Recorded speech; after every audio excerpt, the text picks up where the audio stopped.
In this recap, we'll see how Sato goes from being a total failure to becoming a millionaire with a skill he doesn't even know he has. His drop rate is S rank, allowing him to obtain rare items that are impossible for others to get.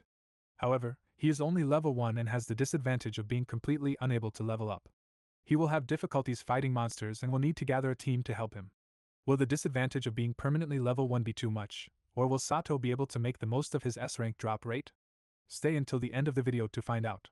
Let's get started, and don't forget to subscribe and like. The anime begins with Sato, who has just awakened in another world. There, he is found by a girl who thinks he is a drop from the enemy she just killed. Since the drops in this dungeon are food, she believes he is human-shaped meat and intends to shred him. But when Sato hears this, he abruptly stands up and screams, startling the girl. She wonders why a person came out of a slime drop.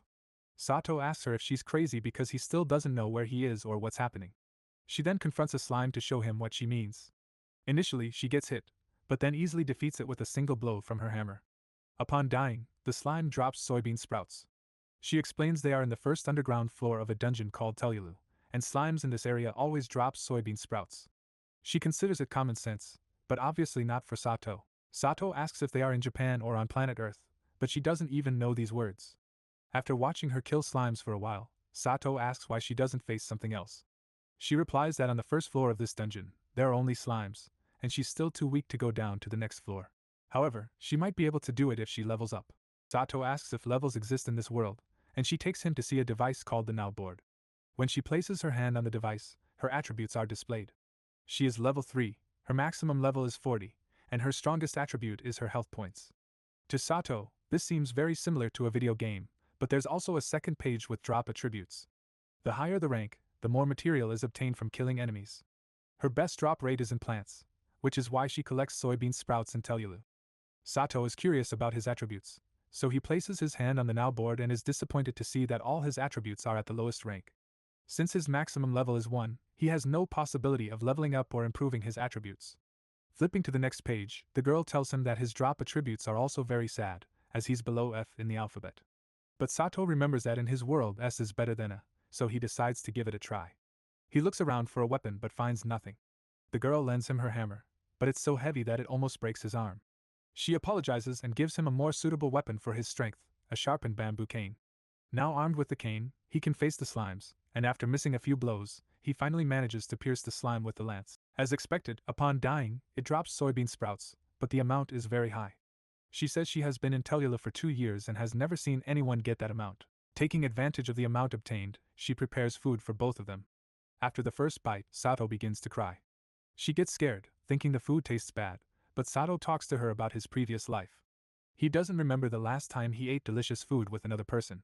All his meals were cold dishes from the supermarket and energy drinks. His lifestyle led him to end up in the hospital, and upon leaving, he wanted to make up for lost time.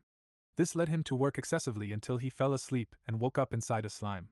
He mentions that he never received any reward for any of his efforts. She hugs him to comfort him and tells him that every effort has its reward, whether it comes late or early. Whoever makes an effort will always have a reward in the end. After crying for an indefinite amount of time, Sato thanks her and tells her he's going to look for a place to stay. She tells him there's an inn just outside the dungeon, and she plans to sleep in the dungeon since she doesn't have money to pay for accommodation. They say goodbye and exchange names. She's called Emily Brown, and Sato's full name is Ryota Sato. Once in the village, Sato begins to see how the local economy works. The currency is called pilo. He was able to sell the sprouts for 200 pilos. The inn costs 2,000 pilos per night, and a bowl of ramen costs 500 pilos. Now that he knows the prices of everything he wants, he returns to Telula to kill slimes again. In 3 days, he manages to obtain enough to rent an apartment for 20,000 pilos per month for a whole month. Still, Sato doesn't seem very enthusiastic. The apartment is old and in poor condition, but Emily finds it surprising nonetheless. Sato gives Emily the keys and tells her that this is her home now and that she shouldn't worry because he will pay the rent. He says this is what he owes her for the soup. I understand that Sato appreciates Emily's gesture, but paying her rent is disproportionate. Even more exaggerated is not living inside the house he's paying for. Fortunately, Emily tells him she will prepare soup for him and will make it every day. Sato asks her if she's inviting him to live with her. This is a pleasant surprise for him, although I don't understand why he reacts like this if he's paying for the house, anyway. Later, Sato goes to sell the soybean sprouts as usual, and the cashier tells him about a new dungeon called Nihonium that recently appeared. This dungeon is being investigated by the Neptune family to find out what the drop is. Sato doesn't know who the Neptune family is.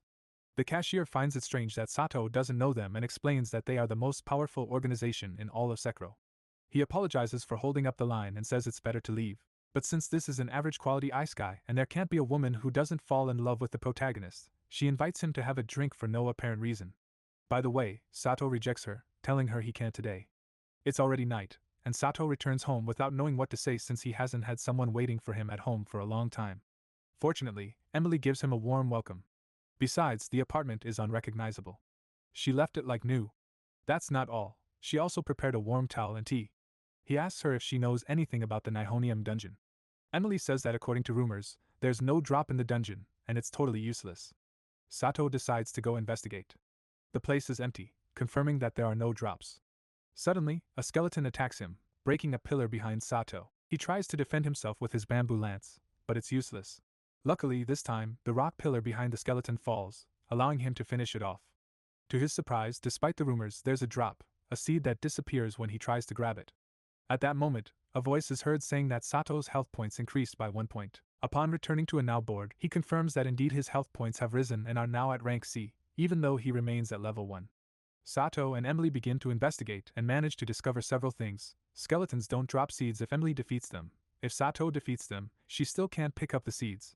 And only Sato hears the voice saying that his health points increased. A few days later, while eating, Sato mentions that after fighting hard in Nihonium and collecting seeds, his health points finally reached rank S, and he's ready to go to the second floor of Tellulu. Emily tells him to be careful because she doesn't want him to overwork. Sato remembers his past life and appreciates having someone who cares for him, promising to always return before nightfall.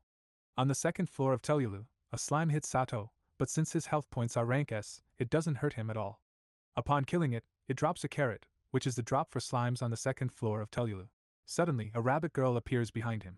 She tells him she hates low-level people and hits him on the head, surprised that her blow doesn't hurt him. Later, before eating, the girl appears at Sato and Emily's door and hits him on the head again, saying she hates low-level people. But then her expression changes, and she tells him she loves him, although apparently she's saying it to the carrot Emily is holding. With this, Chapter 1 concludes. Chapter 2 begins with Emily asking Sato who that girl is. Let's hope this doesn't result in marital problems. The rabbit girl hits Sato on the head, but she's intrigued that her attack had no effect. She then grabs a poor random guy and destroys him with a single blow, saying she did the same to Sato but it didn't affect him, and wonders how that's possible if he's only level 1. Sato responds that he doesn't know but internally thinks it's obviously because of his rank as health points. Still, they don't understand what she's doing in their house, so she shows him a carrot that fell to him on the second floor of Tellulu. She had never seen such large and perfect carrots, and comes to ask for more.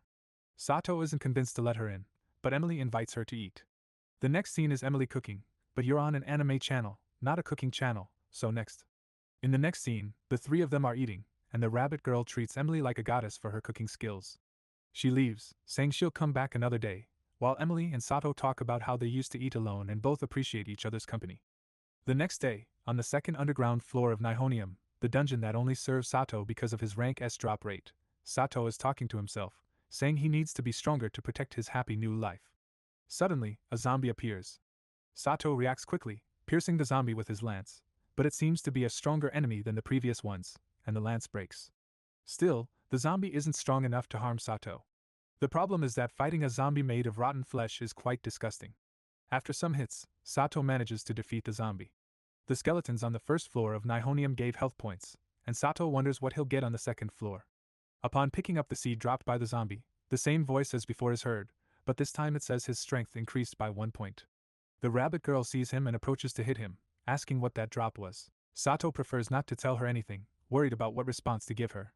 But she just tells him there are no carrots where they are and they should go to the second floor of Tellulu.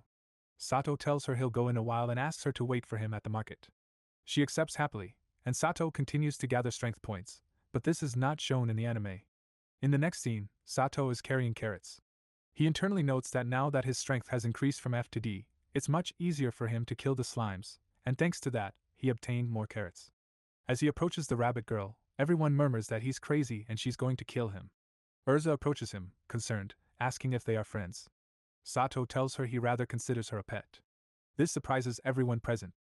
Then Urza says that from now on, she'll buy the carrots at double the price and explains that the rabbit girl is actually a dangerous adventurer named Eve, capable of even splitting a rock with her Excalibur strike.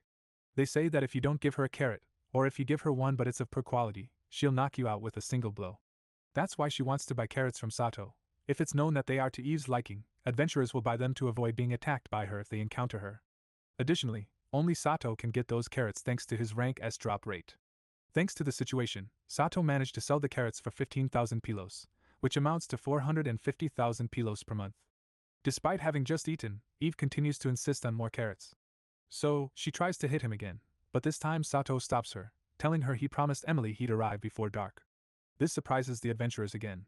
Days later, while Sato and Emily obtain carrots on the second floor of Telulu, Sato encounters some adventurers unable to kill a slime. But a very strange old man kills it and tells them they must continue. They want to rest and have been without sleep for 2 days, but the old man tells them they are naive and does this for their own good. If they give up, they'll remain weak. To Sato, this reminds him of one of his bosses who gave them impossible tasks under the pretext that it was for their own good. The protagonists decide to eat and rest for a while. Eve arrives to eat Emily's food, who had prepared a carrot pudding for her. Later, the old man from before sees them and tells his disciples never to be as lazy, as the drops from the lazy are the worst. Eve approaches the tired adventurers and tells them they must eat carrots, tossing them directly into their mouths. The old man tries to stop Eve but quickly realizes he's not at her level and prefers to retreat. The adventurers thank Eve and leave. After selling everything they obtained at the market, Sato tells Urza that they actually got a lot more quantity, but couldn't bring everything because there were too many. Urza recommends they buy a magic cart to increase their production. Upon arriving at the store where they sell carts, the man selling them recommends a specific one, but the only problem is that it costs 10 million pilos, while Sato's income is only 450,000 per month. A normal cart costs only 2 or 3 million, but they don't have monster detection systems like the more expensive one. They aren't convinced by any of the options, so the man offers them a prototype that is not yet available for public sale, with even more useful functions. Sato and Emily head back home, discussing how they need the cart if they want to increase their production, but they don't have the money. Then Sato tells her they must start saving. Suddenly, they hear people screaming. They are running and shouting to others that a stray has appeared. Sato asks what a stray is, and Emily tells him they are monsters that appear when a drop is left abandoned in dungeons. Maybe it's one of the carrots they couldn't take with them. Everyone runs, even the adventurers. Emily also adds that strays don't drop anything, so no one takes the risk of facing them because there's no reward anyway. Everyone manages to escape, but Urza falls, and the stray is about to strike her. Luckily, she is saved by Sato. Additionally, Eve and other adventurers come to help, but even attacking, they can't land a solid blow. So Sato asks them to try to keep it in place. The gorilla throws a giant rock to stop Sato, but Emily breaks the rock with a hammer blow. Eve and the others manage to immobilize the gorilla, allowing Sato to advance enough to headbutt it, followed by a powerful blow to the body, strong enough to defeat it. The townspeople thank him, and Sato is happy because in his previous life, he never could do anything for anyone. While investigating the area where the gorilla died, Sato spots a drop, even though strays were not supposed to have drops. This is the same as in Nihonium. Apparently, only those with an S-rank drop rate can obtain something in these situations, and the only one who meets this requirement is Sato. Chapter 3 begins by revealing the drop, a pistol and bullets. Sato says that a firearm shouldn't exist in the world they are in. In the next scene, Sato heads to try his new weapon against a zombie on the second floor of Nihonium, and it's expected that such a rare drop works extremely well. The only problem is that the bullets are limited, and he has no idea how to get more. But as long as he has bullets, he can quickly obtain seeds. Later, Sato and Emily go to eat on the second floor of Telulu. He tells her that now his strength is in the B range, and with his current statistics, it's safe to go down to the next floor. Emily has never been here before. Nevertheless, she knows that the enemies in this area are cockroaches, and their drop is pumpkins.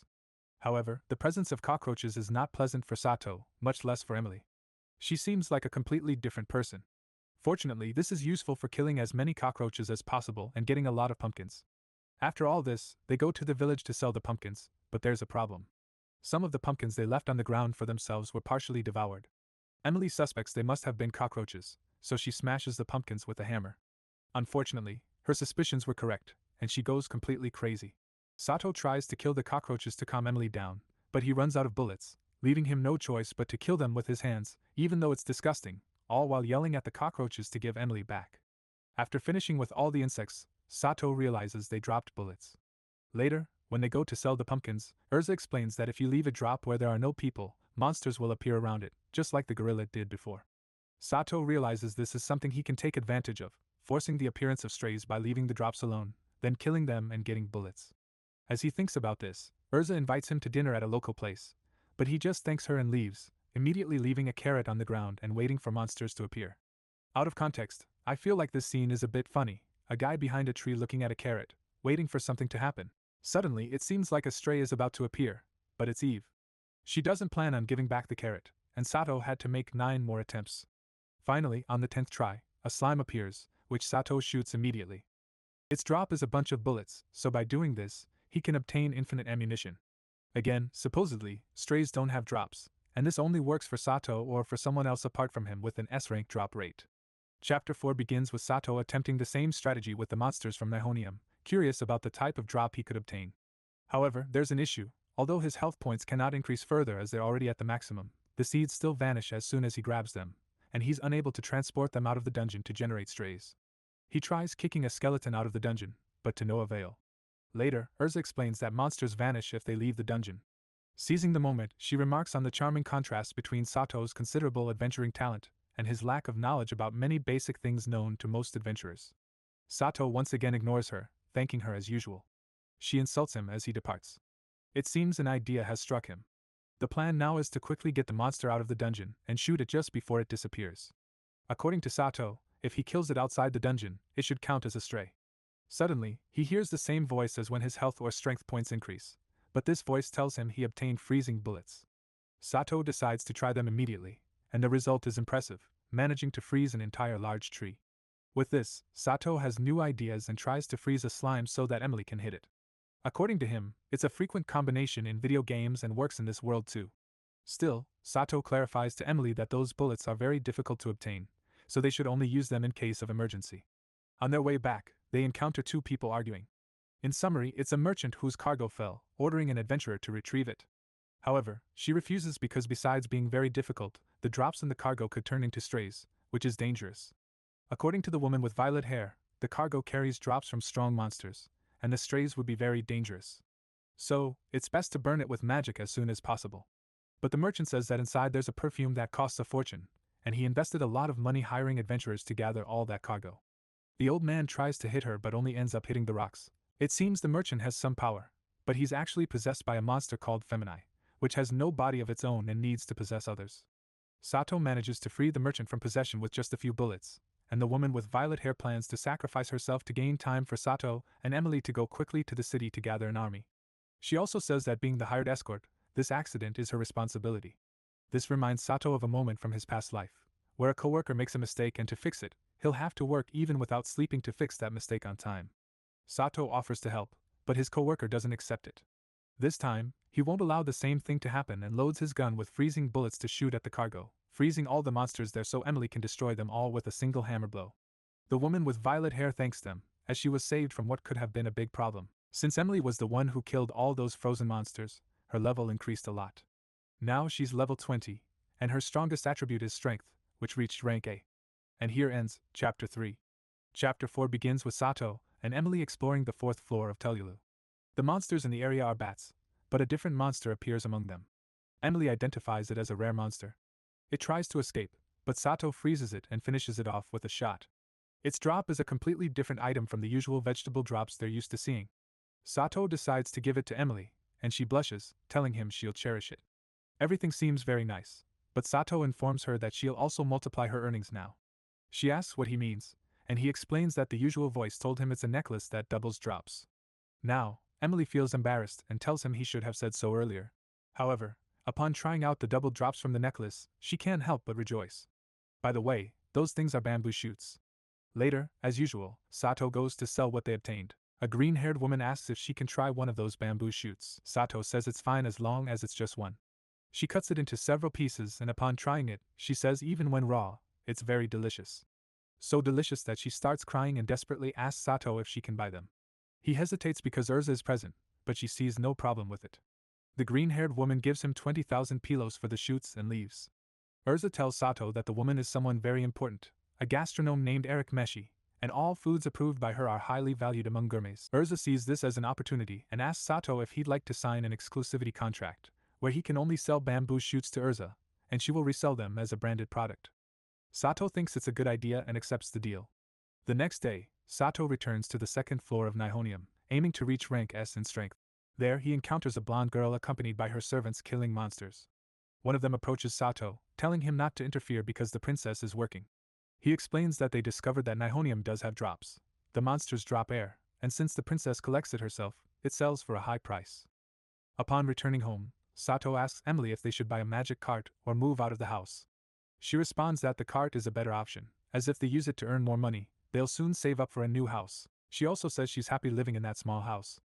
The next day, they go to buy a cart, but when they arrive, they find Olga, the daughter of the old man who manufactures the carts, crying. They ask her what's wrong, and she says her father went to pick flowers but hasn't come back home yet. Emily informs Sato that the only place with flower drops is a dungeon called Arsenic, so they immediately head there. The monsters there are rocks that neither move nor attack but block the path. Sato shoots them, but the bullets bounce off. His weapon isn't powerful enough, but Emily defeats them easily with her hammer. The drop from these monsters is flowers, but the anime doesn't mention what type of flower it is. All of this occurred on the first underground floor. To reach Olga's father, they had to descend 9 more floors to reach the 10th floor. The old man is fine, he's just asleep. However, neither Sato nor Emily understand why he's sleeping in such a place. Emily is bothered that he's sleeping while his daughter is worried, so she wakes him up with the sound of a loud hammer blow on the ground, and he apologizes. When Emily asks him how he dares to leave his daughter alone, and the poor man responds that he was looking for heavy and light rocks for his new magic cart prototype, but he only got the heavy ones. The reason is that the light rocks are rare monsters and also weigh less than air, so they float, and he can't reach them. To reach the stone, Emily climbs on top of Sato. Her hammer is too heavy, but Sato says his strength is now rank S. By doing this, she manages to reach the height to hit the stone. The drop is a blue flower, just what they needed.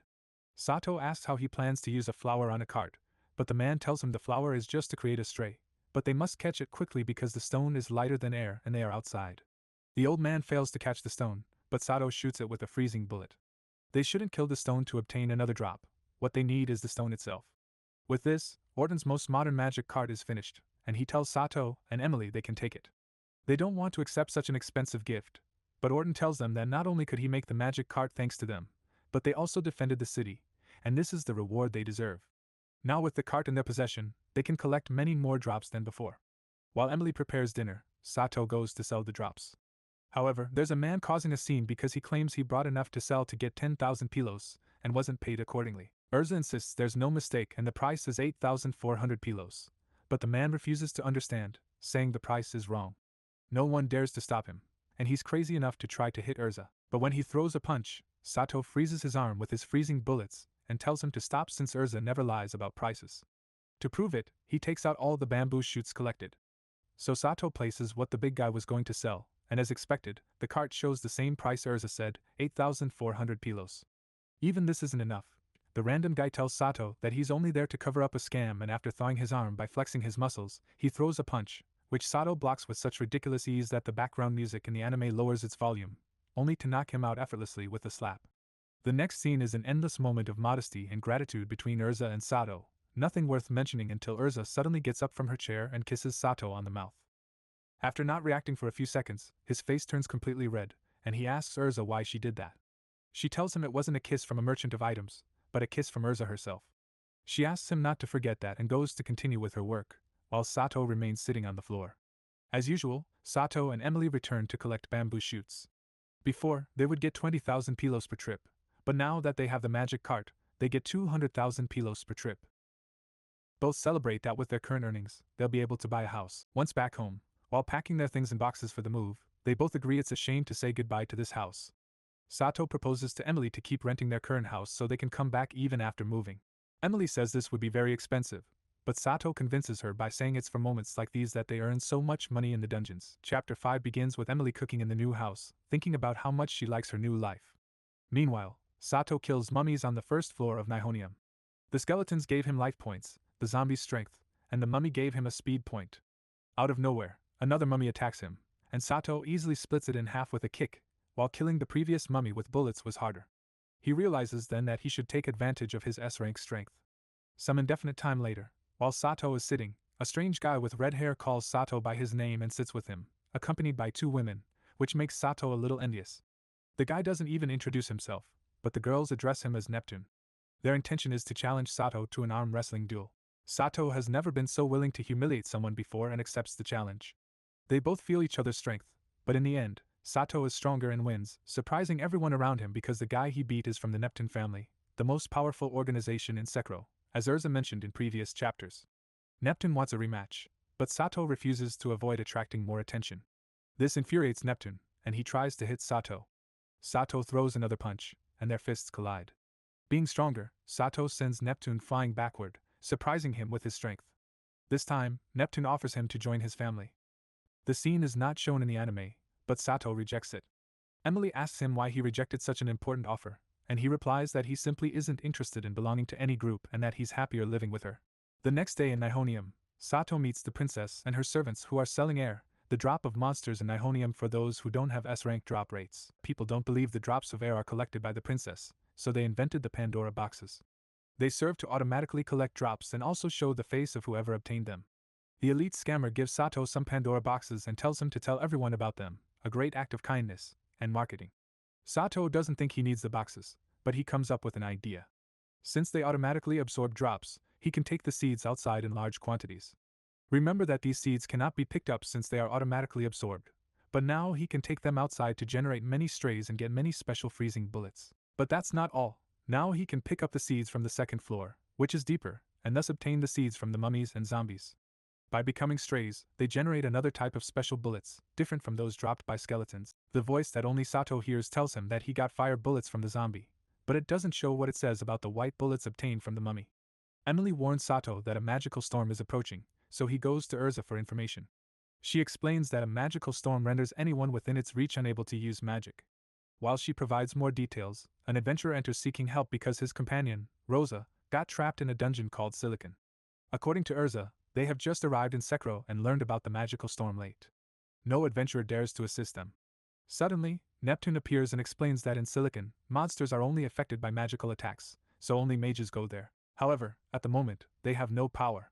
Even in these adverse circumstances, Sato offers to help. Sato must head to the third floor, but on the first floor, he tests if his special bullets work, and they do. Additionally, he freezes the drop so it doesn't become a stray. When Emily goes to the market, she learns that Sato is in a complicated situation, but he's already on the third floor of Silicon, where he finds Rosa lying on the ground.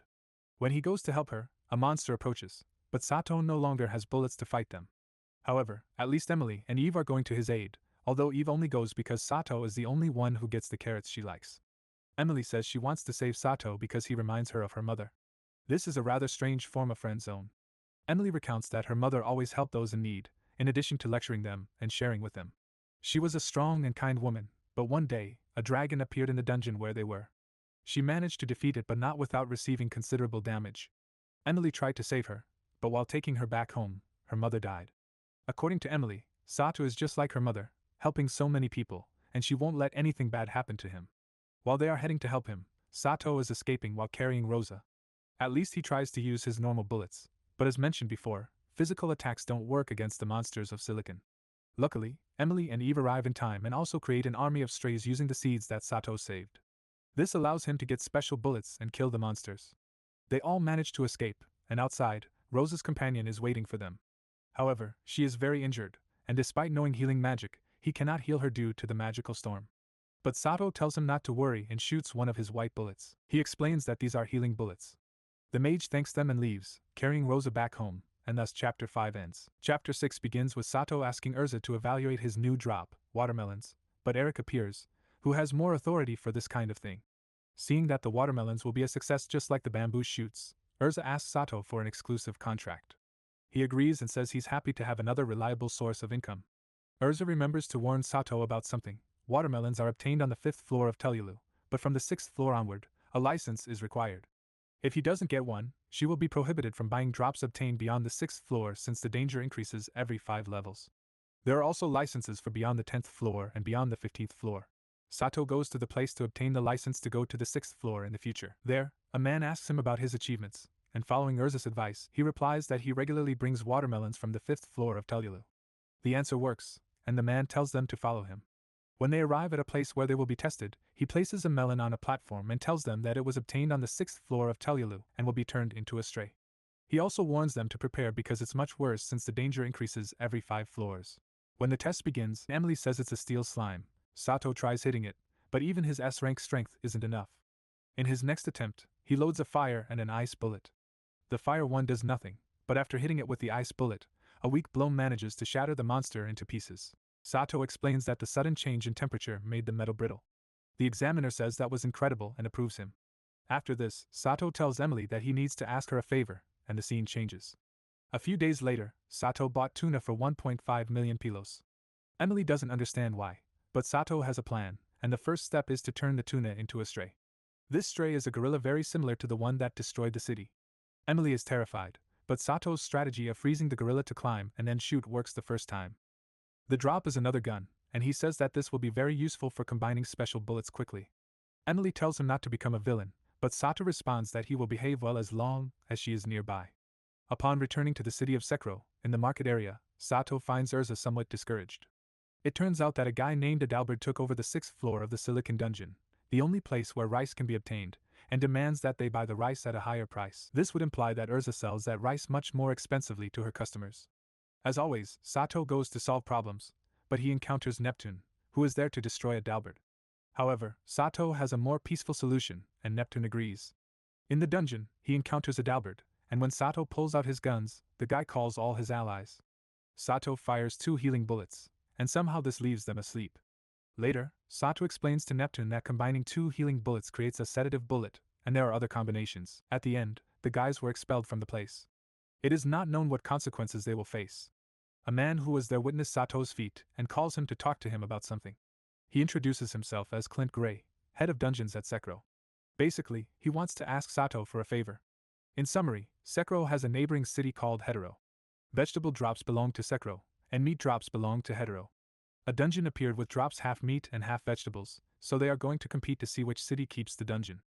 For this, Gray wants Sato's help since he has an excellent drop rate, and the winning city will be the one that gets the most rare drops.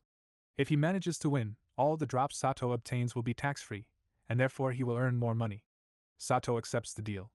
Upon arriving home, he tells Emily the good news and asks her to accompany him.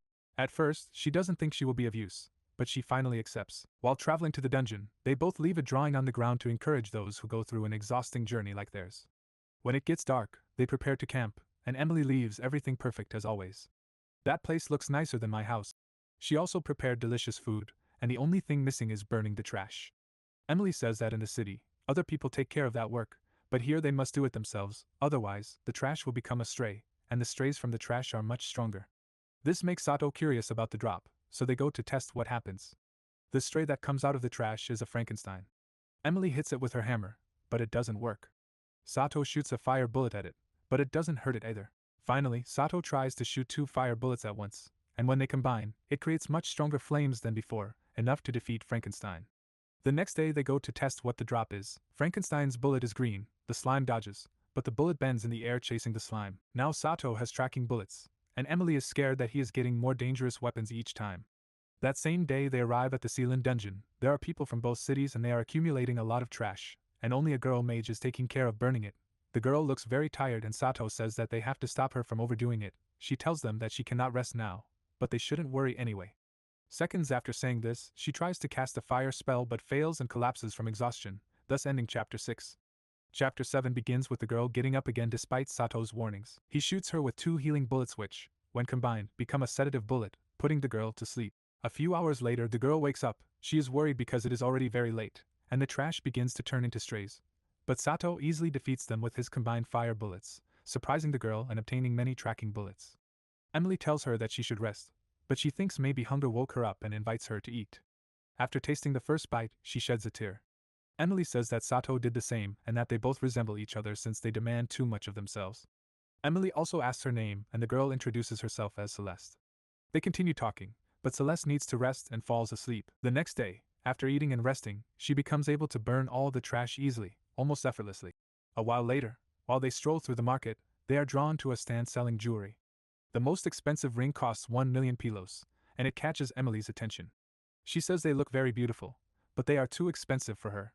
The scene ends and Sato meets with a guy named Dakedo, who is in charge of the new dungeon matter, Sealand, and must do everything possible for Secro to keep Sealand. He shows Sato a map of the dungeon and explains that it has 10 levels. On odd floors, the drops are vegetables, and on even floors, the drops are meat. Both cities decided that the winner will be whoever gets more rare drops on their respective levels. Sato thinks about heading out immediately to search for rare monsters, but Daik tells him it's not necessary. They have hired people to capture them alive. He just needs to go finish off the rare monsters. Sato realizes that they planned everything around him, which gives him a certain satisfaction. Something like this had never happened in his past life. Suddenly, a guy arrives saying they captured a rare monster on the first level. Upon reaching level 1, they have the monster captured. The enemy city cannot interfere while it's under their custody, but they have an adventurer with an F drop rate to kill the monster and sabotage them. Since it's an F rank, the drop would be non-existent, putting them at a disadvantage because the vegetable drops are the ones that score points for Secro. Sato shoots the monster, but it regenerates and escapes from Secro's custody. Now the rival city of Hetero has the right to attack the monster. Eugene tries to catch it and manages to locate the monster's core so that it doesn't regenerate, but Sato's tracking bullets are simply faster. The F-rank adventurer failed to sabotage the drop, and Sato managed to eliminate the monster, gaining a point for Secro. Because of this, Sato receives an extra money reward. Upon returning home, Sato shows Emily that he bought the ring they saw earlier, but Emily had no idea he bought the ring for her. No gift has ever made her so happy before. Additionally, all his drop attributes have a +1, and Sato explains that this is because he used the ring to summon a stray that, in the end, dropped the same ring but improved. They go to test the ring on the second floor of Ceylon, and Emily manages to get a chicken breast.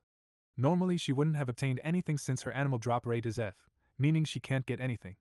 Thanks to the ring, her animal drop rate is now E rank. It's still low, but at least it's not a 0. Suddenly, the rare monster from level 2 appears, attacking everyone and throwing Emily against the wall. The problem is that if Sato shoots, having an S rank drop rate, being on a meat level, it would give a point to the enemy, and his city would lose the advantage, leaving Secro and Hetero tied. Then Emily returns the ring to Sato. He understands Emily's plan instantly and shoots freezing bullets at the giant tree, allowing Emily to defeat it in one blow. By returning the ring to Sato, her F-rank drop rate allowed her not to get any drop, thus sabotaging the rival city, the same strategy they tried using Eugene. Sato praises Emily's cunning, and she is happy to have been useful. Later, Daik congratulates Sato on his achievements, but he replies that everything was thanks to his partner Emily. Daik tells him that in that case, Emily will also be rewarded, but they have a problem. Hetero is bringing reinforcements, many adventurers with F drop rates to prevent Secro from getting rare drops. Sato proposes to end all this before the day ends and reinforcements arrive, but the rare monsters are very difficult to find. Sato tells him to raise the reward to 10 million pilos for finding rare monsters. This seems crazy to Daik, but Sato is so sure of his S-rank drop rate that he guarantees that if a monster doesn't drop anything, he will return the 10 million. Daik thinks about it for a moment but ends up accepting the proposal. Sato's plan pays off, and they manage to get drops from the rare monsters on levels 3, 5, and 7. Only level 9 is left. The rare monster here is a Hydra, and only one of its heads is correct. If they shoot the wrong head, it will regenerate. So, he simply shoots many tracking bullets at once, simple but effective. The Hydra's drop is Enoki mushrooms. According to Sato, all the drops in this dungeon are somewhat disappointing. Even so, Daik comes to congratulate him, saying that now it's impossible to lose. Sato is happy because for the first time, his ideas were listened to, even if it was something extreme like dedicating a budget of 40 million pilos to finding rare monsters. Sato's achievements trigger envy from his rivals. Eugene tells Sato that he and his companions lost a lot of money because of him. First, they put a magic circle on him that prevents him from using magic. They believe that Sato's guns depend on magic and warn him that they're not going to kill him, just disable him for revenge. However, Sato is stronger than he appears and doesn't need his guns to defeat most enemies. He aims at the leader. Eugene is confident because he believes that Sato's guns depend on magic, and Sato's magic is blocked. But a warning shot shows him that this is not the case. Then he aims at Eugene's fallen allies to shoot them with healing bullets. They simply don't attack him again.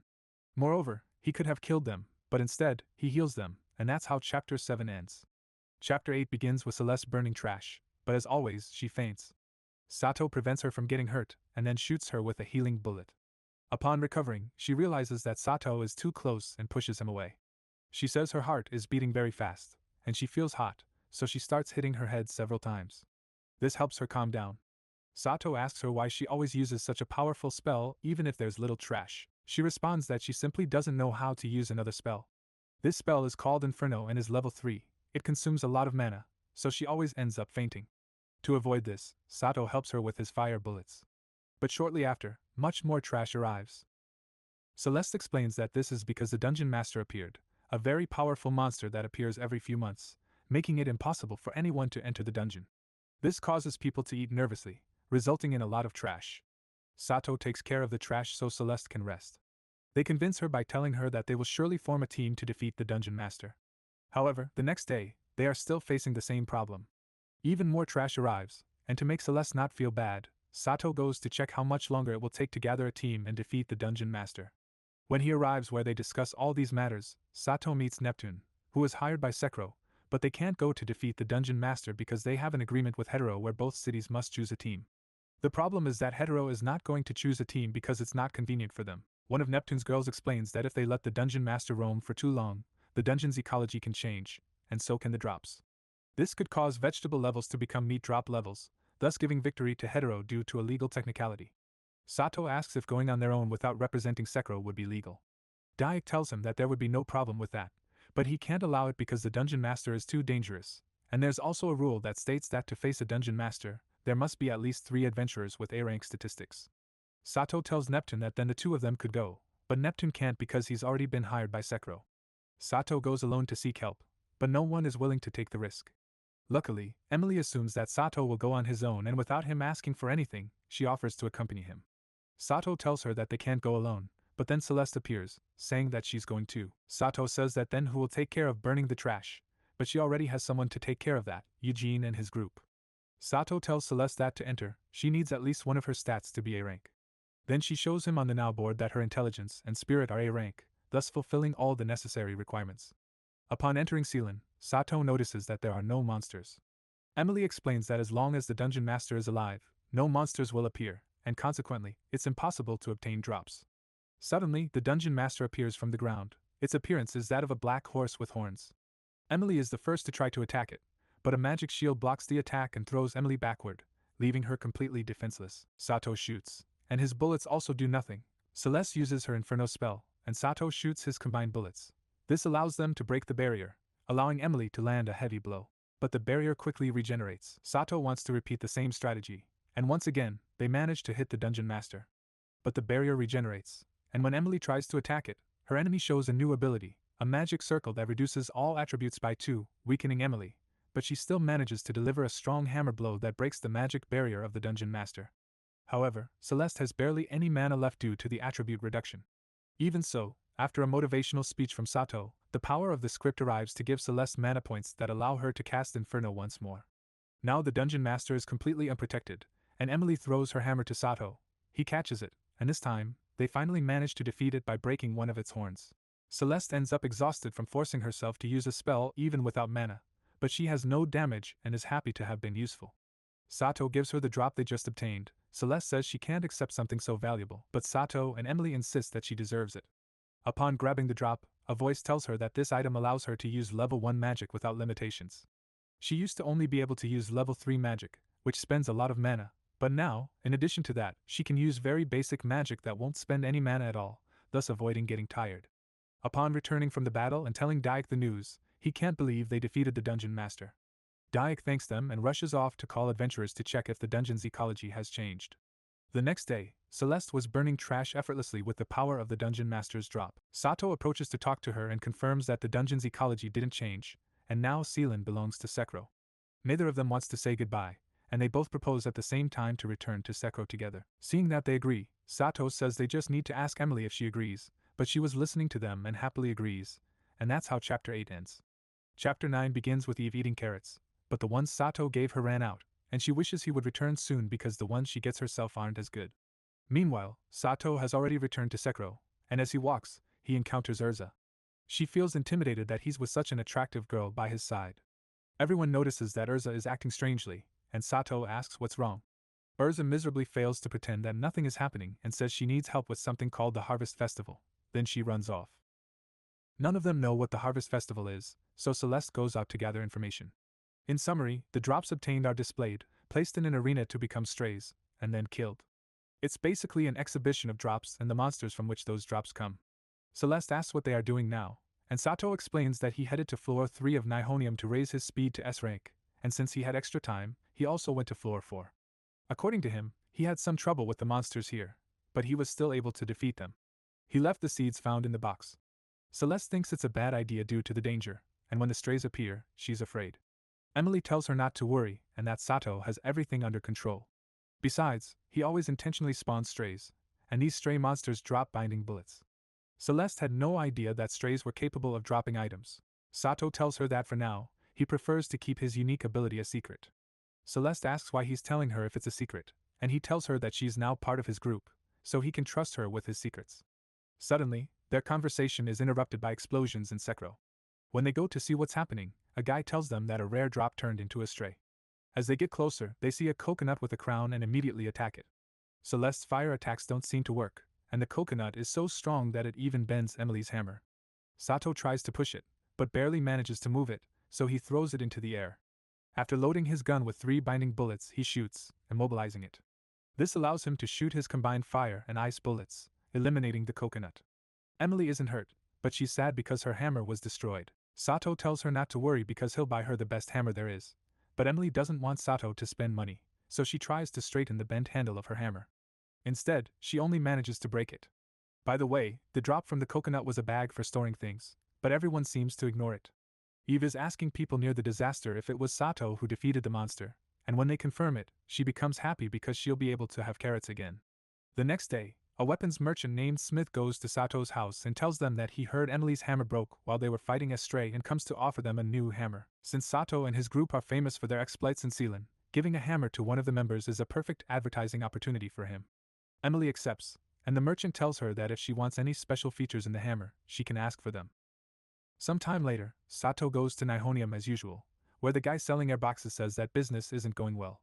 Sato suggests they should sell the princess's underwear, but the merchant says they can't do that. So Sato proposes selling rings, recalling the ring he gave to Emily. This time, the idea seems better, and the merchant tells him he's a genius. Suddenly, the princess is attacked by several skeletons. Sato defends her by eliminating them all. They decide to give Sato the first ring as a thank you for the idea and for saving the princess. While Emily is testing and choosing features for her new hammer, she isn't satisfied with the material she's trying out, and says she prefers something heavier and sturdier. Suddenly, Eve arrives at the house looking angry, asking where Sato is so they can go find him. Sato is now in Telulu, thinking to himself that the bag he obtained from the crowned coconut automatically stores drops, and thanks to that, neither the princess nor the others saw him obtain the seeds that only he can acquire. At this moment, Eve is searching for Sato in Nihonium, but since she can't find him there, she heads to Telulu. Even there, she can't find him, so now she tries searching in the market, but she only gets more depressed because he's not there. When Sato returns from Telulu to sell his bamboo sprouts, Urza talks to him about the favor she needs for the harvest festival. She wants him to take care of obtaining rare drops and gives him a list of everything she needs. She'll pay him for each drop he manages to bring. Something catches Sato's attention. His payment for the bamboo sprouts has more coins and fewer bills than usual, and Urza says this is because they arrested someone for corruption who was obtaining money drops. Sato had no idea that there were dungeons with money drops. Now with this new information, he leaves a 10,000 pilo bill on the ground, hoping it will turn into a stray. In this case, it becomes a bird, which tries to escape, and Sato's normal bullets can't reach it. Only when he loads his gun with tracking bullets can he defeat it. The drop appears in his bag, and the voice that always sounds when he obtains something tells him it's a potion that increases the drop rate of plants by 3 ranks for 10 minutes. Suddenly, Eve arrives shouting that she finally found him and begs him for carrots. Sato gives her what she wants, and asks her why she doesn't ask her group members for carrots. She explains to Sato that she doesn't have companions because they only get in her way. We're shown a flashback where Eve only wants to eat meat, even if they insist on her eating vegetables too. So, she leaves her group and goes to kill monsters on her own. Somehow, the drop was Sato as a child, who after seeing her kill a death buffalo, asks her to teach him to do the same. She agrees and leaves the buffalo almost dead so Sato can finish it off. The drop is a carrot, and although Sato wants to share it, Eve rejects it again and again until he puts it in her mouth. Apparently, as a child, he also had a rank S drop rate, and because of this, Eve loves carrots, becoming addicted to them. Sato returns to his world, and the story ends. By the way, Eve has no idea that the boy from that time and Sato are the same person. She adds that her addiction is the fault of that boy, and that's why groups are bad. Sato thinks she's being a bit extreme and suggests she get her own carrots, but her drop rate is terrible. Sato gives her the potion from before and tells her to try killing a slime. When she kills it, the drop is a carrot just like the ones she likes. Eve asks where she can buy more potions like that, but Sato responds that it's an item that only he can obtain. Having run out of options to get carrots, Eve begs on her knees to join Sato's group, even though just 2 minutes ago she was saying that groups were bad. Sato accepts anyway. Upon returning home, Emily shows Sato her new hammer, but what catches more attention is Eve. Sato says she's going to join the family. Emily is happy about this, but Celeste doesn't seem as thrilled, and that's how Chapter 9 ends. Chapter 10 begins with Celeste having a headache due to the magical storm. Sato tells her they'll go look for a new house that's bigger and blocks magical storms. The landlord tells them that this is the only house that meets their criteria. As soon as Celeste enters, her headache instantly disappears. Additionally, Emily loves the kitchen in that house. But since the house has advanced technology, the rent is 400,000 pilos per month. However, for Sato, it's not too much, so he decides to pay the rent without hesitation. The next thing they need to do is continue gathering the items Urza requested. For this, they must go to the 7th floor of Telulu. While searching for monsters, they encounter an old man they've seen before, giving a motivational speech to his followers. He says he's moved by their progress and that he felt all the suffering they felt. When Sato passes by, he looks at the old man with contempt and mentally says his words are just brainwashing. They keep walking until they find a slime. Sato shoots it, but the slime regenerates. Then he hits it to keep shooting, but this time the bullets don't even harm it. Celeste tells Sato to stop and explains that aggressive slimes stop receiving damage from the last person who attacked them when they're near death. It's necessary for someone else to attack them, so Celeste throws a fireball at the slime, managing to eliminate it this time, although without any drop in return. Celeste tells them that someone must weaken the slime, but Sato is the one who must eliminate them. The drop is onions, and Emily talks about making curry, but their conversation is interrupted by another slime. This one is different from the previous ones, it's the rare monster of the level. The previous hit didn't affect Sato, and they're ready to continue. Celeste informs them that they must follow the same logic as with the previous slimes but must be careful because if the same person who weakened the slime tries to kill it, their attacks will be reflected. However, Eve knows the exact HP of this slime, so she applies the right intensity to her blow, and Sato defeats it without problems, thus obtaining one of the items Urza wanted for the Harvest Festival. Celeste explains that this jewel, when equipped, reflects enemy attacks. Sato doesn't find it very useful, it's easier for him to kill enemies directly, so he'll sell it to Urza as planned. Urza thanks him and says that with this, the rank and popularity of her shop will rise. As payment, she gives them 3 million pilos, a great achievement for Sato's whole group. As they leave the market, a girl enters and starts looking for a group that will accept her, but everyone rejects her. Sato heads to the 5th floor of Nihonium. The enemies here are faster and stronger, and they're capable of dodging attacks. Still, they don't reach Sato's level. The seed from this floor increases Sato's MP mana points, but he has no idea how to use magic. Celeste makes him buy a fruit for 3 million pilos that will give him a random magical power, but he has a better idea, turning the fruit into a stray. This time, the stray is a metal ball that takes the form of his opponent.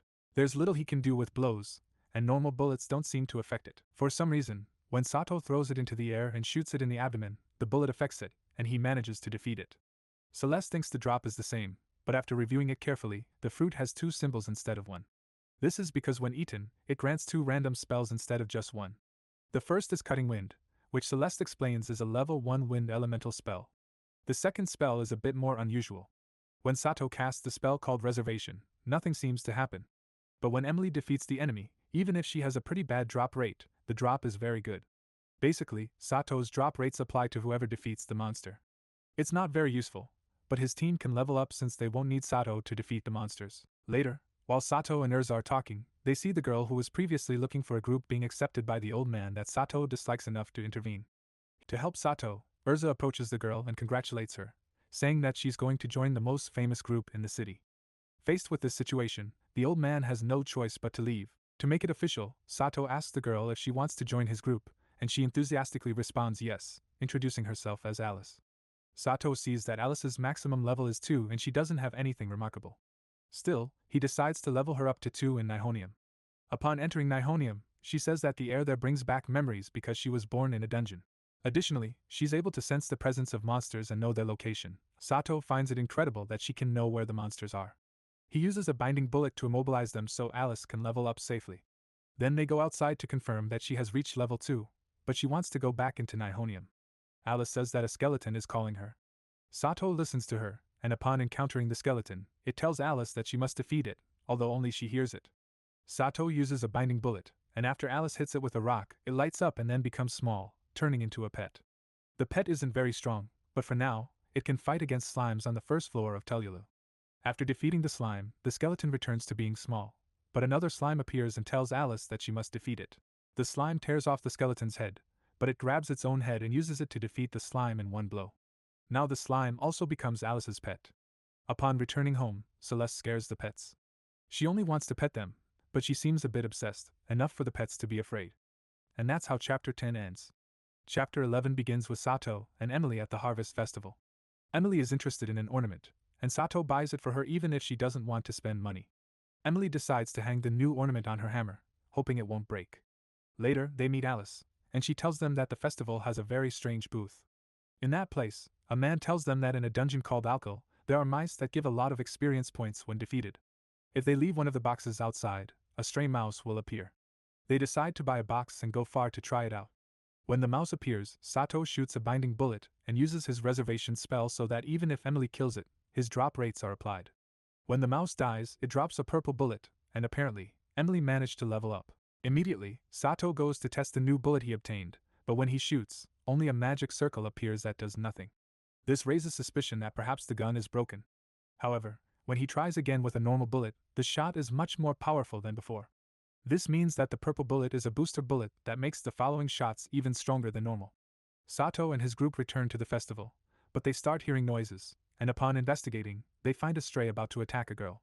Sato manages to stop it with a kick, thinking he has defeated the monster, but instead, it grows bigger and stronger. Emily tries to finish off the monster, but only manages to make it bigger again. Suddenly, Neptune arrives, and for the first time in the anime, we see that the two girls accompanying him are not just there for show. One of them uses dark magic, and the other uses light magic, which begins to take shape on Neptune's back, forming wings. Sato immobilizes the monster with a binding bullet, Emily hits it on the head, and Neptune unleashes a beam of energy. With their three combined attacks, they finally defeat the monster. When all the danger is over, the girl from before approaches and thanks Sato, telling him that when she grows up, she wants to be an adventurer. He approaches and tells her never to forget that every effort has its reward. Just a while later, Celeste and Eve arrive to help, having been in a dungeon. Sato and his family spend part of the day having fun with various activities at the festival. The day continues normally, but Alice says she feels the presence of monsters in one direction. Celeste mentions that in that direction, there is a stadium where monsters are turned into strays, and adventurers fight in pairs. If they manage to defeat the monsters, they get a prize. Sato wants to participate but must choose a partner, and he decides on Celeste. She blushes and is surprised by Sato's decision, but for him, it's common sense since she has the most information about monsters. This explanation is not pleasing to Celeste, who expected something more sentimental and less rational. However, later at the stadium, this is not a problem as they face an enemy they had previously defeated, a brave slime. After defeating it almost effortlessly, Celeste tells Sato that she wants to be as important a companion as Emily, and will strive hard to achieve that. But Sato tells her not to worry and that she is equally important to him, making Celeste blush at his words. Later, when they return home, they open the prize they won at the stadium, which, in my opinion, is disappointing, just some fireworks, although Ryota's entire family finds them incredible. Suddenly, something strange happens. Alice's gaze seems to drift off, and she whispers that someone is calling her as she walks. Sato stops her, and her gaze returns to normal. When Emily asks her what happened, Alice says she felt like someone was calling her and points in the direction. Celeste mentions that in that direction is Nihonium. No one knows why this happened, but the next day, Sato is summoned by the head of dungeons at Secro, who tells him that since last night, drops have stopped in the dungeons. Although he's embarrassed to admit it, he has no idea why or how long this will last. There are no precedents for such an event. It's the first time it has occurred, and that's why he needs Sato's help.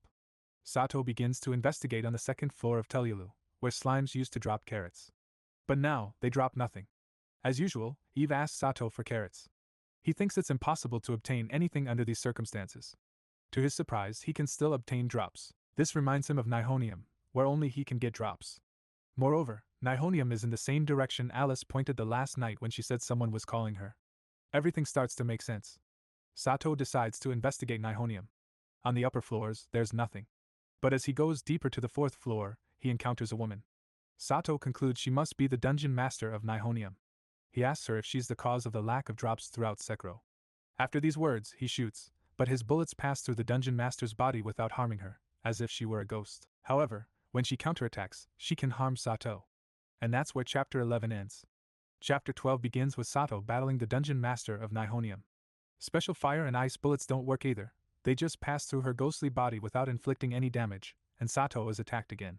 At one point during the battle, Sato fires a tracking bullet, but it doesn't hit the target either, and he's hit again. As a last resort, he tries his fused bullets, but the result is the same. However, when the dungeon master stops, Sato sees a wound on her foot, and he realizes it's a tracking bullet. So, he loads his gun with only tracking bullets. Again, they seem not to work and just embed into the ground. But when the dungeon master kicks, the bullets on the ground head towards her foot. Seeing that this works, Sato prepares more tracking bullets and shoots them towards the ceiling. Then, when the dungeon master punches, the bullets destroy her fist.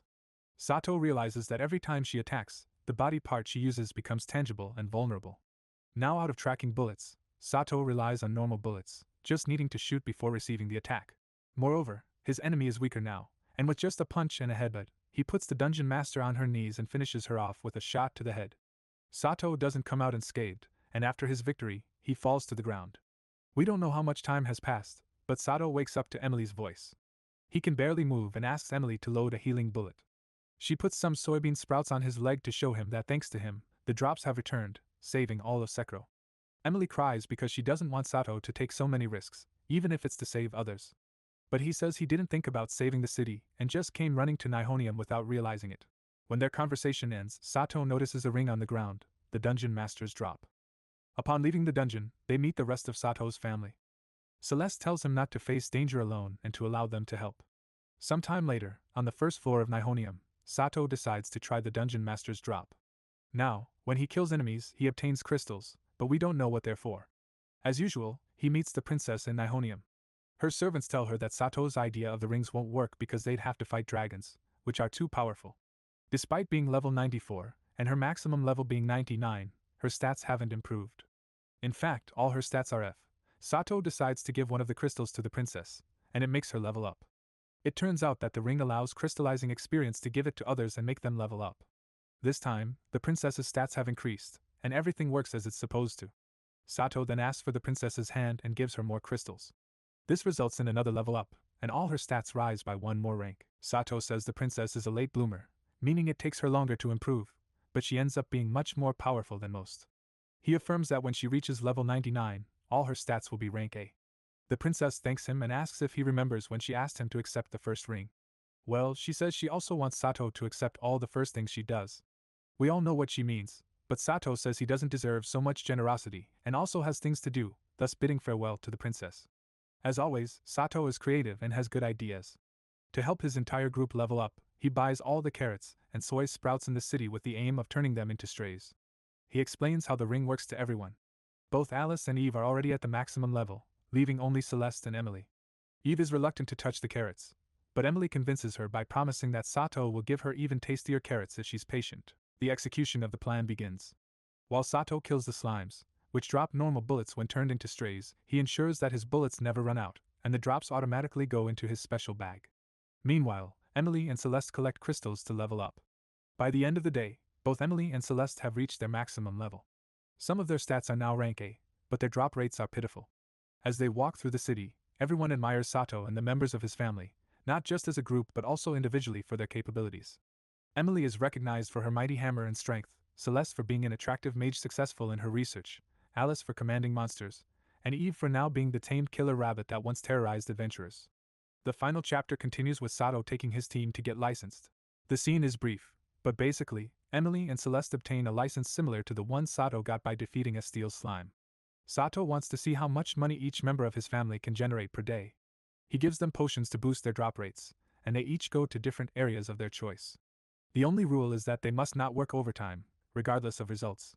After 6 days, Eve's average is 120,000 pilos per day, or it would have been, but she ate all her carrot drops. Emily earned 160,000 pilos per day, while Alice and Celeste together earned 215,000 pilos. Sato has the highest score with 1.5 million pilos per day. This would allow them to collect around 2 million pilos per day. Sato uses this money to buy magic carts for everyone. These are a newer model where objects placed inside are teleported directly into the house. The problem is that Eve will fill the place with carrots, but at least they won't need to make multiple trips to bring in the drops. Now, the only issue is how to transport such a large quantity of drops to Urza, but a single conversation is enough for Urza to agree to work exclusively for Sato. Emily remarks that in that case, she's already part of the family. From now on, the others only need to focus on getting drops, while Urza will handle selling them, arranging transportation, and counting the money. The anime ends with a party attended by practically all the characters. Sato dislikes Neptune's presence, but according to Emily, the more, the merrier. Then, the princess arrives with a bouquet of flowers to express her gratitude. Orton and his daughter also join, along with the chief of dungeons from Secro, who knows that Sato obviously defeated the dungeon master of Nihonium. The rest of the party passes without anything unusual happening. Sato reflects on his luck in having such a drastic life change and on how fortunate he is to have the family he has. Well, here ends the anime. It's not a masterpiece, it's quite simple and generic, but it's good for relaxing and passing the time. I hope you enjoyed it, and thank you for staying until the end of the video. Don't forget to like and subscribe. Goodbye.